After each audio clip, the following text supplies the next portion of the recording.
Hello and welcome, my dear students. I am your economics educator Tanuja Rathod and welcome to the digital platform of Shri Karni Academy and EduTech. So students, last class में हमने micro economics का chapter number 1 introduction समझा था, right? I hope आपने उस chapter को अच्छे से रिवाइज किया है और उसके जो क्वेश्चंस है थियोरेटिकल क्वेश्चंस वो भी आपने प्रैक्टिस किए हैं, ठीक है? सो आज हम शुरुआत करेंगे हमारा जो नया चैप्टर है that is concept of demand part 1। सो हम डिमांड को आज समझने वाले हैं कि डिमांड क्या होती है, जो इकोनॉमिक्स का एक बहुत मेन जो रोल है वो प्ले करती है, ठीक है? और ये बहुत स्कोरिंग चैप्टर भी है, तो आप इसे अच्छे से समझिए कि डिमांड एक्चुअली में क्या है। और ये जो चैप्टर है ये थियोरेटिकल बेस्ड है, अभी यहाँ पे प्रैक्टिकल क्वेश्चंस नहीं आ रहे हैं। तो देखिए, सबसे पहले हम पढ़ते हैं concept of demand and quantity demanded. अब मैं आपसे पूछती हूँ कि आप डिमांड से क्या समझते हैं?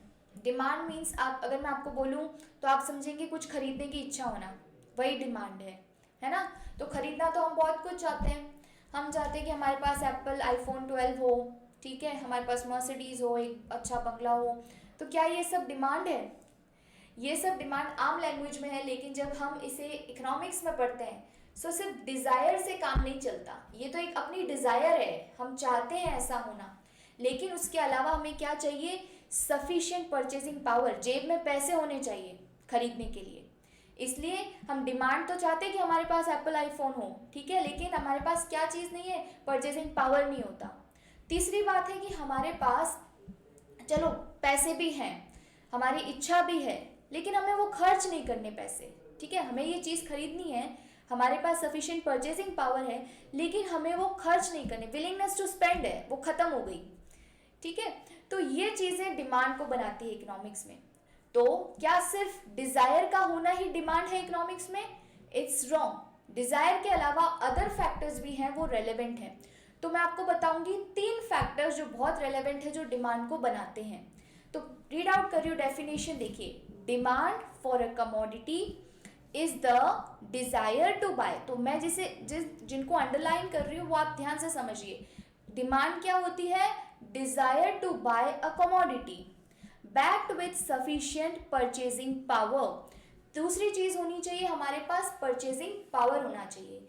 परचेजिंग पावर मीन्स हमारे पास पैसा खर्च करने के लिए होना चाहिए, ठीक है? हम उस चीज को खरीद पा रहे हैं या नहीं खरीद पा रहे हैं, क्या हमारी इनकम उतनी है या नहीं है। सो ये भी चीज डिमांड को बनाती है। और थर्ड एंड लास्ट चीज क्या है? Willingness to spend. आपके पास पैसा है, डिजायर भी है, लेकिन आपको अभी खर्च नहीं करना है, ठीक है? आप अपना प्लान कैंसिल कर देते हो कि अभी नहीं खर्च करके हम लोग बाद में खर्च करेंगे।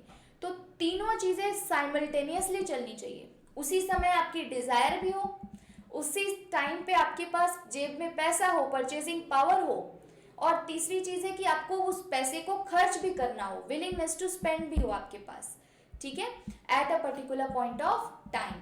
सो आई होप आपको डिमांड की जो डेफिनेशन है वो समझ आई है। 3 कंपोनेंट्स क्या क्या होते हैं डिमांड में? पहला है डिजायर टू बाय, इच्छा होना मन में। दूसरा है सफिशिएंट परचेजिंग पावर का होना।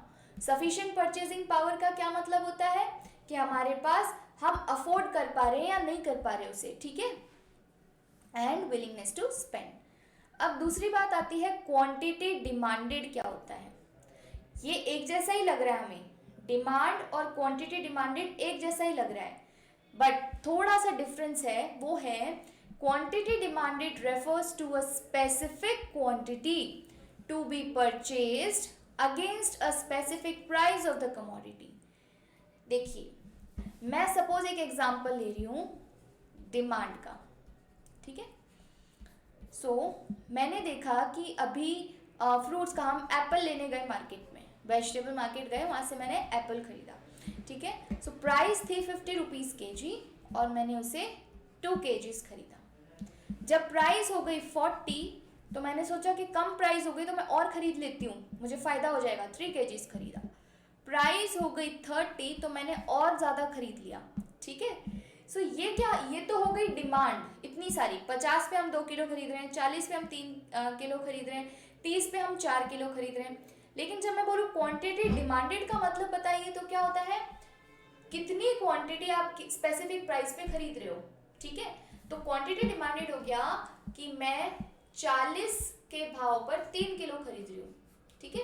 40 रुपए जो प्राइस है, तो मैं 3 kgs खरीद रही हूँ, तो ये मेरी हो गई क्वांटिटी डिमांडेड। और मैं जब डिमांड की बात करूँ तो ये जो टोटल आपको दिख रहा है, ये तीनों फिगर्स, ये डिमांड है हमारी। ऑलराइट, सो आई होप आपको समझ आया होगा। वापस से समझिए, डिमांड क्या होती है? हमारी इच्छा होना, ठीक है, किसी भी कमोडिटी को खरीदने की। और दूसरी बात क्या है? हमारे पास सफिशिएंट परचेजिंग पावर का होना। और तीसरी बात क्या है? हमारे पास इच्छा होना उस पैसे को खर्च करने की। तो तीनों चीज़ें जब मिलती है at a particular point of time, ठीक है, एट अ प्राइस, ठीक है, एक गिवन प्राइस पर, एक पर्टिकुलर टाइम पर आप उस चीज़ को खरीदना चाहते हो, आपके पास परचेजिंग पावर है एंड विलिंगनेस टू स्पेंड है, तीनों चीज़ें होनी चाहिए, ठीक है। समझ आई आपको? इसका एक एग्जाम्पल लेके चलें कि डिमांड का। फॉर एग्जाम्पल, आपने अपनी 12th स्टैंडर्ड पास की, कॉलेज पास किया, एंड आपने ग्रेजुएशन के बाद सीए या ग्रेजुएशन के साथ सीए किया, आपकी जॉब लगी, ठीक है। नहीं, जॉब नहीं लगी, उससे पहले आपकी एक इच्छा हुई कि सब लोग अच्छी सी कार खरीद रहे हैं, मेरे को भी एक कार खरीदनी है, ठीक है। आपको एक कार या बाइक खरीदनी है कोई बहुत अच्छी सी, तो आपने पढ़ाई की, अब आप सोच रहे हैं कि मैं जॉब कर लेता हूँ, ठीक है। सो जॉब पे गए आपने जॉब के लिए सेलेक्ट भी हो गए। सेलेक्ट होने के बाद आपकी क्या हुई? इनकम आई। तो इनकम आने के बाद आपको लगा एक महीना आपके बॉस ने आपको रगड़ रगड़ के काम करवाया, ठीक है। अब क्या हो गया? उस काम करवाने के बाद आपने जो इनकम जनरेट की, आपने सोचा यार एक महीने में मैंने इतने से रुपए कमाए हैं, ठीक है, तो मैं इसे क्यों खर्च करूँ भी इतनी कार पे या बाइक पे, अभी मुझे ज़रूरत नहीं है। डिज़ायर थी, परचेसिंग पावर भी आ गई, लेकिन जो विलिंगनेस थी खर्च करने की वो तो ख़त्म हो गई। तो क्या वो डिमांड हो जाएगा? वो डिमांड नहीं होगा।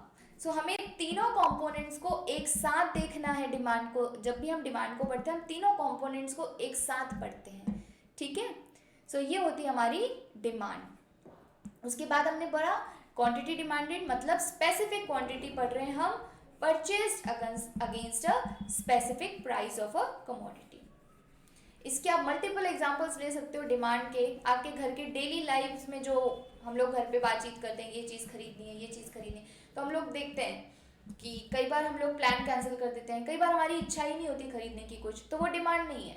परचेसिंग पावर है, विलिंगनेस टू स्पेंड है, लेकिन इच्छा नहीं है, तो वो डिमांड नहीं बन पाती। तो तीन कंपोनेंट्स क्या क्या होते हैं डिमांड के अंदर? वैसे तो एक्चुअल में देखा जाए तो 5 होते हैं, लेकिन 2 हैं वो छुपे हुए हैं, वो छुपा रुस्तम है। तो पहले जो हमें दिख रहे हैं वो कौन कौन से हैं?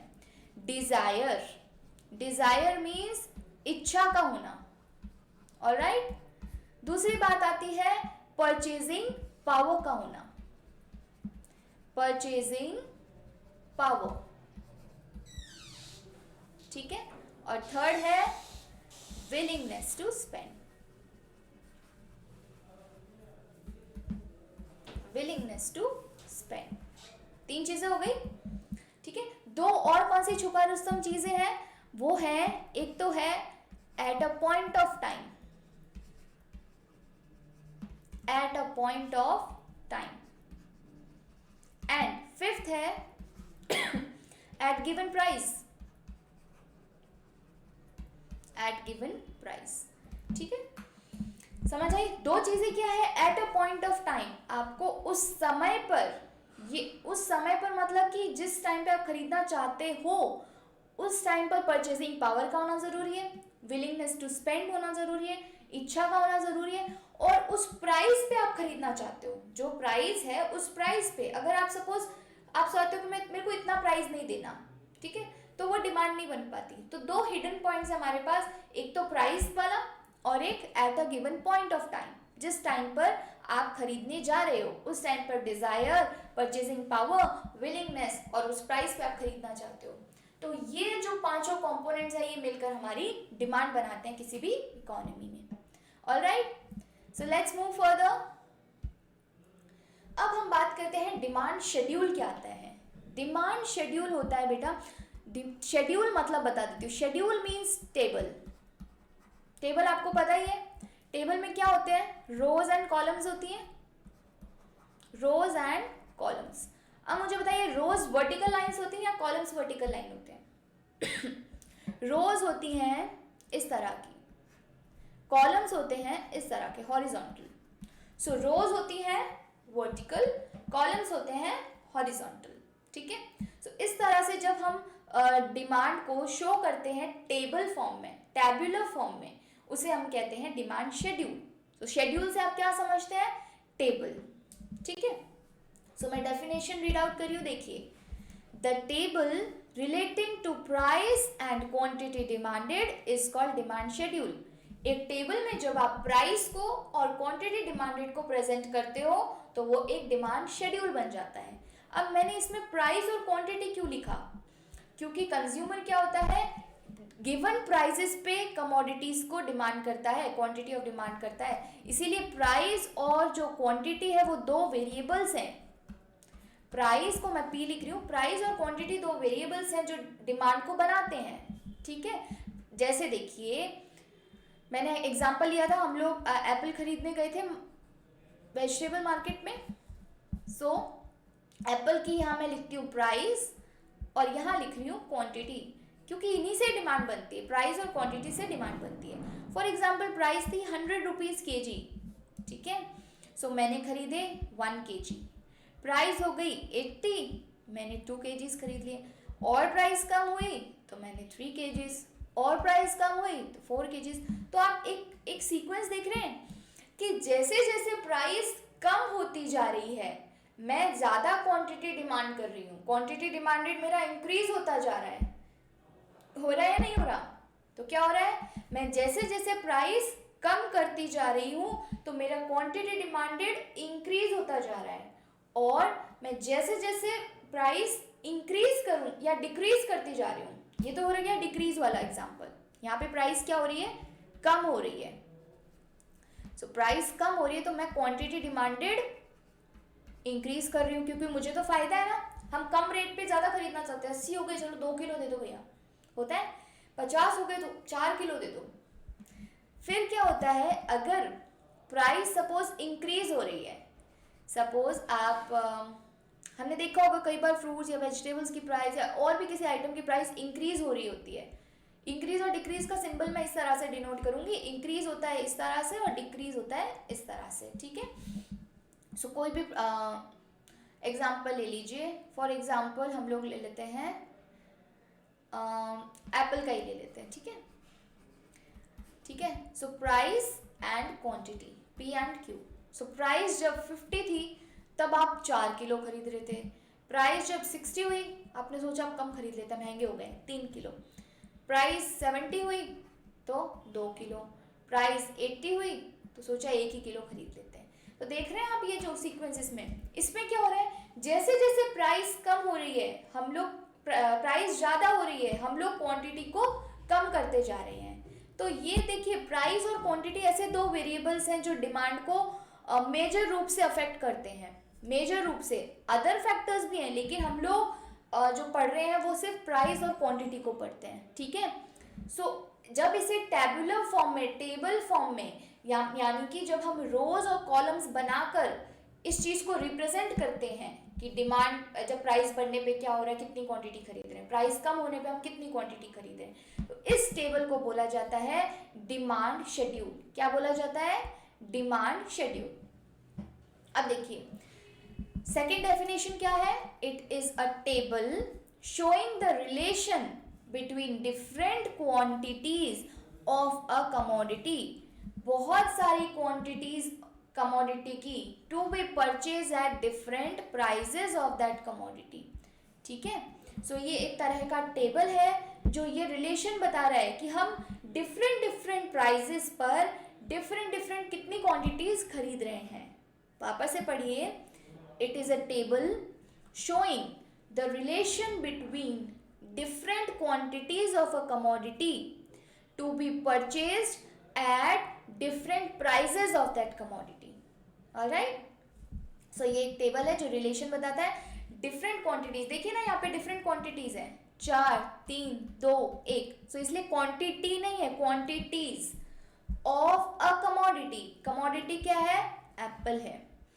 To be purchased at different prices, ये रही prices 50, 60, 70, 80, different prices, different quantities, और कितनी कमोडिटी खरीद रहे हैं, उस तरह का टेबल होता है डिमांड शेड्यूल.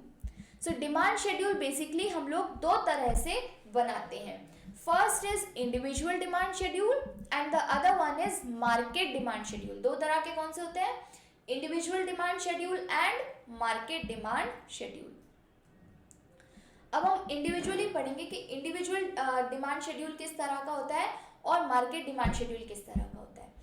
पहले बात करते हैं हम लोग इंडिविजुअल डिमांड शेड्यूल की. क्या होता है इंडिविजुअल डिमांड शेड्यूल?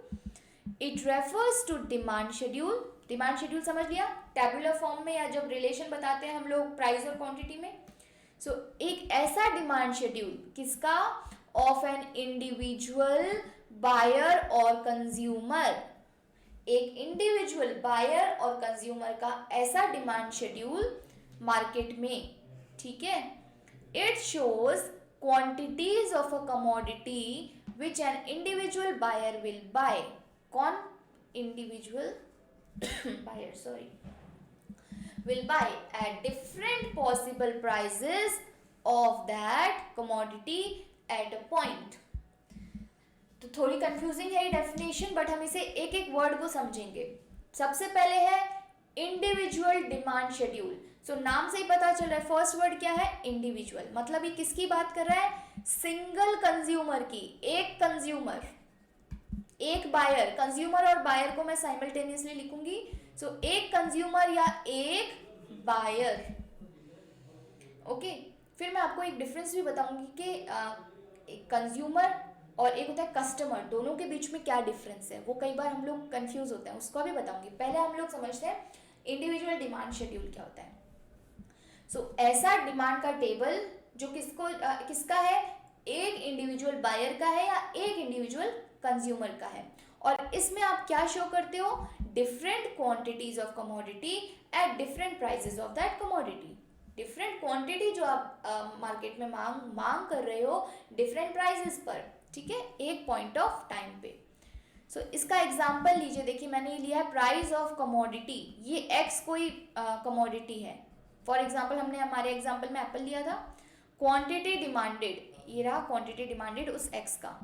तो जब प्राइस एक थी यानी प्राइस कम थी तो मैं ज़्यादा बाय कर रही थी. जब प्राइस और बढ़ी तो मैंने थोड़ी क्वांटिटी डिमांडेड कम कर दी.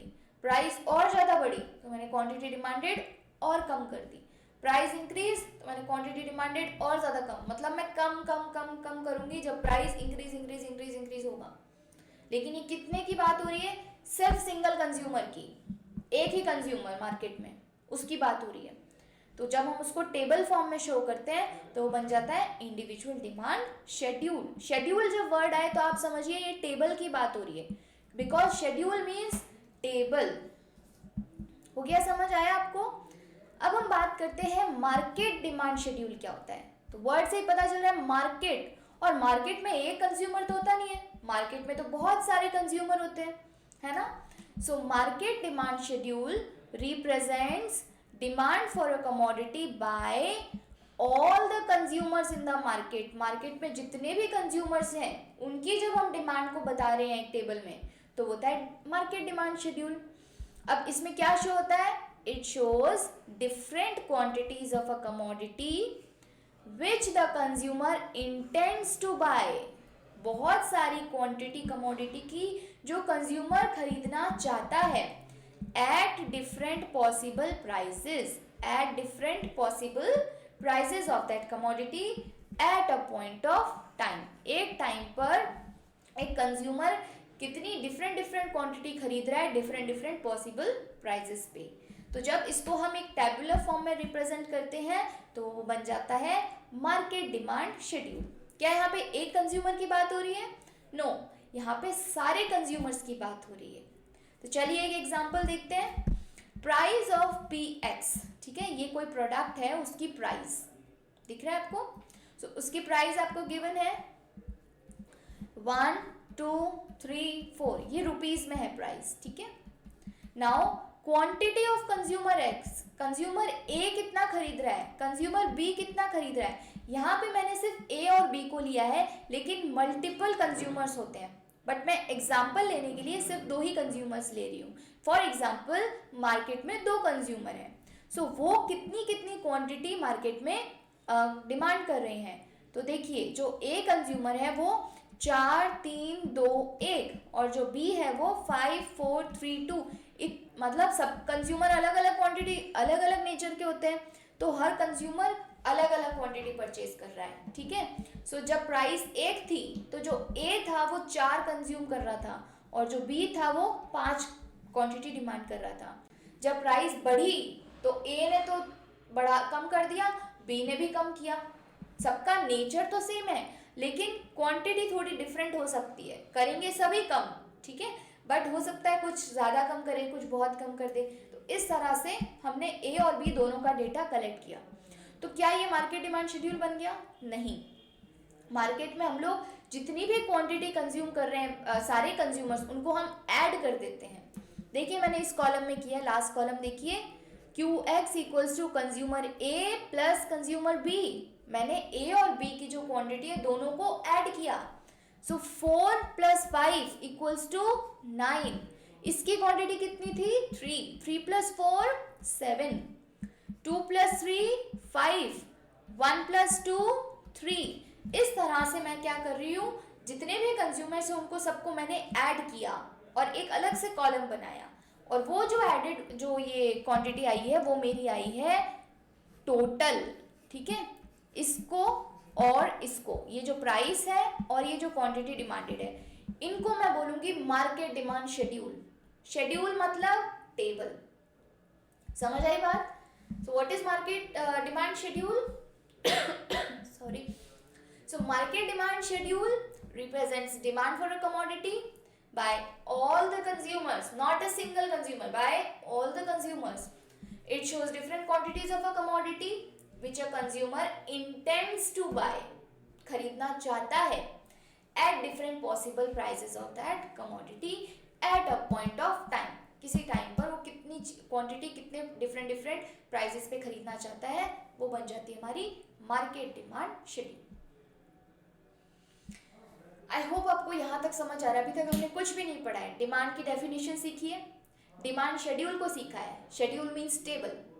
अब हम सीखेंगे डिमांड कर्व क्या होता है। देखिए, demand curve is a graphic presentation. Graphic से आप समझते हैं, ग्राफ, आप लोग ग्राफ ड्रॉ करते हैं ना।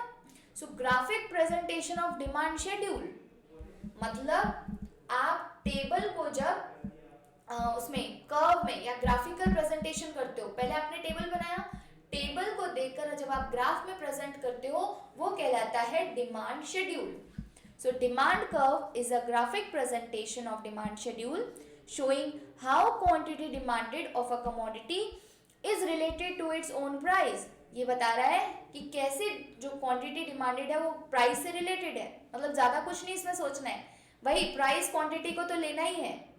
ये दो हमारे क्या है, मेन वेरिएबल्स है, प्राइस और क्वांटिटी। हर आंसर में लिखना है डिमांड वाले चैप्टर में कि एक कंज्यूमर कितने प्राइस पर क्या खरीद रहा है, डिफरेंट प्राइस पर डिफरेंट क्वांटिटी खरीद रहा है, उसका रिलेशन हमें बताना है।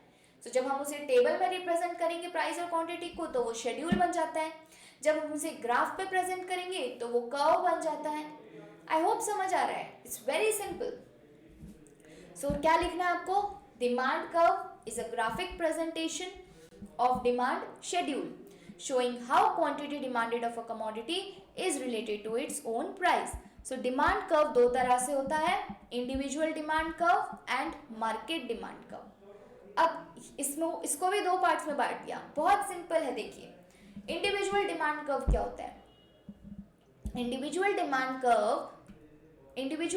कर्व इज अ कर्व, एक कर्व है showing different quantities of a commodity, बहुत सारी क्वांटिटीज बता रहा है कमोडिटी की, that one particular buyer, एक particular buyer is ready to buy at different possible prices of that commodity। Same definition देखिए बार बार रिपीट हो रही है, बस लिखना क्या है, शेड्यूल पूछा तो शेड्यूल लिखना है, कर्व पूछा है तो कर्व लिखना है। सो इंडिविजुअल डिमांड कर्व एक कर्व है जो क्या बताता है, different quantities of a commodity that a particular buyer, particular लिखना जरूरी है क्योंकि वर्ड क्या आया है, इंडिविजुअल, इंडिविजुअल मतलब सिंगल, एक से, इंडिविजुअल मतलब क्या होता है, वन बायर, ठीक है। सो एक बायर जो खरीदना चाहता है different quantities at different possible prices eight a point of time, ये लिखना जरूरी है, एक पॉइंट ऑफ टाइम पे डिफरेंट पॉसिबल प्राइसेस पे डिफरेंट पॉसिबल क्वांटिटी। सो ये देखिए हमने, ये क्या है हमारे पास, ये शेड्यूल गिवन है, हम शेड्यूल को देखकर ही ग्राफ बनाते हैं या कर्व बनाते हैं। तो यहाँ पे आपको दिख रहा है प्राइस और क्वांटिटी दिख रहा है तो मैं, ये होता है हमारा ग्राफ, ये एक्स एक्सिस है, ये वाई एक्सिस कहलाती है। यहाँ मैं लिख देती हूँ क्वांटिटी डिमांडेड को QTY लिख रही हूँ शॉर्ट में, क्वांटिटी डिमांडेड, और यहाँ मैं लिख रही हूँ प्राइस। देखिए किस तरह से हम शो करते हैं। सो यहाँ मैंने लिखा 1, ये होता है हमेशा 0, सो 1 2 3 4, यहाँ पे भी लिखा मैंने 1 2 3 4, ठीक है। सो अब देखिए फर्स्ट, देखिए प्राइस 1 पे क्वांटिटी डिमांडेड कितना है 4, सो प्राइस 1 पे मैं स्ट्रेट लाइन खींचते हुए क्वांटिटी डिमांडेड किया 4 इस तरह से। फिर 2 पे कितना है 3, सो जब मेरी प्राइस कितनी है 2 है तो मैं क्वांटिटी कितनी कर रही हूँ 3 डिमांड कर रही हूँ। फिर 3 प्राइस है, प्राइस कितनी है, ओके मैंने ये थोड़ा गलत बना दिया, यहाँ पे देखिए प्राइस को लेना है 1, ये प्राइस है, प्राइस को 1 तो क्वांटिटी डिमांडेड को 4, प्राइस 2 तो ये ऐसे, 3 है तो प्राइस 3 है तो क्वांटिटी डिमांडेड 2 मतलब 2 हमारी क्वांटिटी होनी चाहिए। फिर प्राइस गई 4 तो क्वांटिटी डिमांडेड 1, इस तरह से मैंने कर्व बनाया। अब मैं क्या करूँगी, ये जो इनके पॉइंट्स हैं, टिप पॉइंट्स, इनको मैं ज्वाइन करूँगी इस तरह से। मैंने क्या किया, ज्वाइन किया, तो ये मेरा क्या बन गया, कर्व बन गया। इस कर्व का मैं नाम दे देती हूँ डिमांड कर्व, D', ठीक है। सो डिमांड कर्व आप कैसे बनाते हैं समझ आया, ये सिंगल कंज्यूमर का है इसलिए इसका नाम है इंडिविजुअल डिमांड कर्व। अगर मुझे इसको मार्केट डिमांड कर्व बनाना है तो मैं क्या कैसे बनाऊंगी, देखिए पहले हम मार्केट डिमांड कर्व समझते हैं कि मार्केट डिमांड कर्व क्या होता है।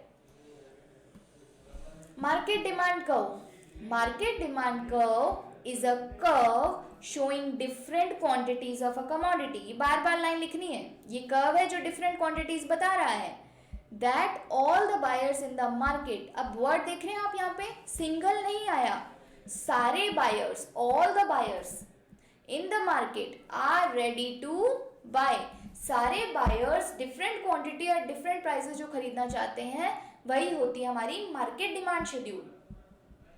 और लास्ट में आपको क्या ऐड करना है, at a point of time, उस समय पर जो डिफरेंट प्राइसेस पर डिफरेंट क्वांटिटीज जो खरीदना चाहते हैं वो होता है हमारा market demand schedule. I hope you got that point. अब क्या करना है हमें, इस जो मैंने जो पिछला एग्जाम्पल लिया था उसका मैंने सिर्फ टेबल में से ए और बी का डेटा हटा दिया और दोनों का एडिशन लिखा है 9 7 5 3 करके, ठीक है। तो मुझे उनका जो टोटल है वो लेना है, मुझे उनके इंडिविजुअल डिमांड्स नहीं लेनी है, ठीक है। सो मैं यहाँ पे बनाऊंगी मार्केट डिमांड कर्व। देखिए किस तरह से बनता है, ये हो गई एक्स एक्सिस, ये हो गई वाई एक्सिस, ये 0 1 2 3। अब आप एक चीज देख सकते हैं कि यहाँ पे जो क्वांटिटी है, मुझे हमेशा एक्स एक्सिस पे क्वांटिटी लेनी है, आपको एक्स एक्सिस पे क्वांटिटी लेनी है और वाई एक्सिस पे आपको लेनी है प्राइस। तो मैं यहाँ प्राइस को ऐसे इस तरह से लिखूंगी हॉरिजॉन्टल में। तो देखिए फिगर्स देखिए 3 5 7 9, तो मैं क्या करूंगी इस तरह से ही लिख लूंगी 3 5 7 9 और प्राइस कितनी है 1 2 3 4। सो जब प्राइस 1 थी तो मैं 9 खरीद रही थी, 9 यूनिट्स खरीद रही थी, ठीक है। प्राइस 2 हुई, इंक्रीज हुई, तब मैं 7 क्वांटिटी खरीद रही हूँ, देख रहे हैं ये। प्राइस 3 हुई तब मैं 5 क्वांटिटी खरीद रही हूँ और प्राइस जब 4 हुई तब मैं 3 क्वांटिटी खरीद रही हूँ। मैं क्या करूंगी अब इनकी टिप पॉइंट्स को ऐड ज्वाइन कर दूंगी इस तरह से जब हम इसको परफेक्टली ज्वाइन करेंगे तो ये कुछ इस तरह से दिखेगा, डी डैश। अब आप सोचेंगे मैम ये तो इंडिविजुअल डिमांड कर्व की तरह ही है। एग्जैक्टली ये इंडिविजुअल डिमांड की कर्व की तरह ही है, बट आपने देखा होगा कि जो इंडिविजुअल डिमांड कर्व है वो ज़्यादा स्टीप नहीं है। देखिए प्रीवियस में देखिए, ये देखिए इस तरह से है, लेकिन मार्केट डिमांड कर्व ज़्यादा ऐसा है, स्टीप है ज़्यादा, ठीक है। मार्केट डिमांड कर्व ज़्यादा स्टीप है, लेकिन जो इंडिविजुअल है वो यूं है, और मार्केट वाला कैसा है, ऐसा है। तो थोड़ा सा डिफरेंस है, वो थोड़ा इंडिविजुअल डिमांड का थोड़ा स्ट्रेट होता है, ज़्यादा स्टीप नहीं होता, लेकिन जो मार्केट डिमांड का वो स्ट्रेट हो जाता है, स्टीप हो जाता है, क्योंकि उसमें बहुत सारे कंज्यूमर्स की बात हो रही है, ठीक है। सो वो थोड़ा उसको टिल्ट कर देते हैं। आई होप आपको समझ आया होगा। So it's very simple, individual demand curve, market demand curve. अब हमारा टॉपिक आता है slope of demand curve. Slope मतलब ये जो ढलाई है किस तरह से होती है। सो डिमांड कर्व का जो स्लोप है वो नॉर्मली डाउनवर्ड होता है। कैसा होता है, डाउनवर्ड। सो जब भी कुछ डाउनवर्ड हो रही है चीज, मतलब इनका नेगेटिव रिलेशन है। What do you mean by negative relation? Negative मतलब क्या होता है? नेगेटिव मतलब होता है एक चीज ऐसे जा रही है तो एक चीज ऐसे जा रही है, एक चीज इंक्रीज हो रही है तो दूसरी चीज डिक्रीज हो रही है, उसको हम बोलते हैं नेगेटिव रिलेशन। पॉजिटिव रिलेशन क्या होता है? जब एक चीज बढ़ रही है तो दूसरी भी बढ़ रही है, दोनों साथ साथ चल रहे हैं, होता है। तो दोनों साथ साथ चल रहे मीन्स ये पॉजिटिव रिलेशन है। या गिर भी रहे तो दोनों साथ साथ गिर रहे हैं, ठीक है, तो वो क्या हो गया, पॉजिटिव, दोनों साथ साथ। ये दोनों कौन है? ये प्राइस और क्वांटिटी है। सो प्राइस इंक्रीज और क्वांटिटी भी इंक्रीज, तो ये रिलेशन कैसा कहलाता है? Positive relation. और प्राइस डिक्रीज और क्वांटिटी भी डिक्रीज, तो ये भी पॉजिटिव है। जरूरी नहीं इंक्रीज वाला ही पॉजिटिव हो, डिक्रीज हो रहे हैं बट साथ में हो रहे हैं, तो वो कहलाता है पॉजिटिव रिलेशन। नेगेटिव रिलेशनशिप क्या होता है? जब प्राइस इंक्रीज हो रही है और क्वांटिटी डिमांडेड डिक्रीज हो रही है, ये यूं अपोजिट जा रहे हैं, या फिर प्राइस डिक्रीज हो रही है और क्वांटिटी इंक्रीज हो रही है, ऐसे हो रहा है। समझ आया? तो इस तरह का रिलेशन होता है नेगेटिव रिलेशनशिप। सो डिमांड के केस में ऑलवेज क्या होता है? नेगेटिव रिलेशन ही होता है। क्या कभी देखा है कि प्राइसेस बढ़ रही है और हम क्वांटिटी डिमांडेड भी बढ़ा रहे हैं, या प्राइसेस कम हो रही है तो हम क्वांटिटी डिमांडेड कम कर रहे हैं? प्राइसेस कम होगी तो आप भागोगे, डिमांड ज़्यादा करोगे, ठीक है। सो प्राइस और क्वांटिटी के बीच में क्या होता है? नेगेटिव रिलेशन होता है, ठीक है। इसीलिए जो इसका डिमांड कर्व है वो हमेशा नेगेटिव स्लोप होता है, मतलब डाउनवर्ड जाता है। डाउनवर्ड क्यों जाता है? क्योंकि देखिए यहाँ पे हमने एग्जांपल भी लिया है, ये क्वांटिटी है, ये प्राइस है, ये एक्स एक्सिस है, ये वाई एक्सिस है। सो मेरी ये क्वांटिटी इंक्रीज हो रही है, यहाँ पे इंक्रीज हो रही है, इसका मतलब है इंक्रीज, और यहाँ पे मतलब इस तरह से प्राइस इंक्रीज हो रही है। तो आपने देखा होगा कि इस प्राइस पे तो मैं ज़्यादा खरीदती हूँ, इस प्राइस पे मैं थोड़ा कम हो जाती हूँ, इस प्राइस पे मैं और कम हो जाती। देख रहे हो ये चीज़ इस तरफ आती जा रही है, ये चीज़ लेफ्टवर्ड्स आती जा रही है और ये चीज़ अपवर्ड्स होती जा रही है। तो जब प्राइस और बढ़ रही है तो मैं और क्वांटिटी कम कर रही हूँ। तो ये देखिए इसका जो स्लोप है ये नेगेटिव स्लोप कहलाता है, ठीक है, डाउनवर्ड स्लोपिंग कहलाता है। क्यों हो रहा है ये? क्योंकि ये नेगेटिव रिलेशन है between price and quantity demanded. तो कोई आपसे पूछेगा डिमांड कर्व का स्लोप कैसा होता है, तो नेगेटिवली स्लोप्ड होता है, डाउनवर्ड स्लोपिंग होता है, ठीक है। सो यहाँ पे लिख लीजिए कि डिमांड कर्व जो होता है वो डाउनवर्ड स्लोपिंग होता है, डाउनवर्ड स्लोपिंग, ठीक है। सो आई होप आपको आज का जितना भी टॉपिक था वो समझ आया होगा। और हमने आज ज़्यादा कुछ नहीं किया, हमने सबसे पहले डिमांड को समझा, क्वांटिटी डिमांडेड को समझा, देन हमने शेड्यूल पढ़े, शेड्यूल मीन्स टेबल पढ़े, टेबल 2 पढ़े, इंडिविजुअल डिमांड शेड्यूल और मार्केट डिमांड शेड्यूल। देन हमने कर्व समझा, individual demand curve and market demand curve. और एंडिंग में हमने क्या सीखा? स्लोप ऑफ डिमांड कर्व, मतलब जो डिमांड कर्व है वो किस तरह से स्लोप होता है, डाउनवर्ड स्लोपिंग होता है, नेगेटिवली स्लोपिंग होता है। So I hope you understood this concept. Till then keep studying, keep smiling. हम लोग मिलेंगे नेक्स्ट सेशन में, और आप लोग पढ़ाई कीजिए and thank you so much.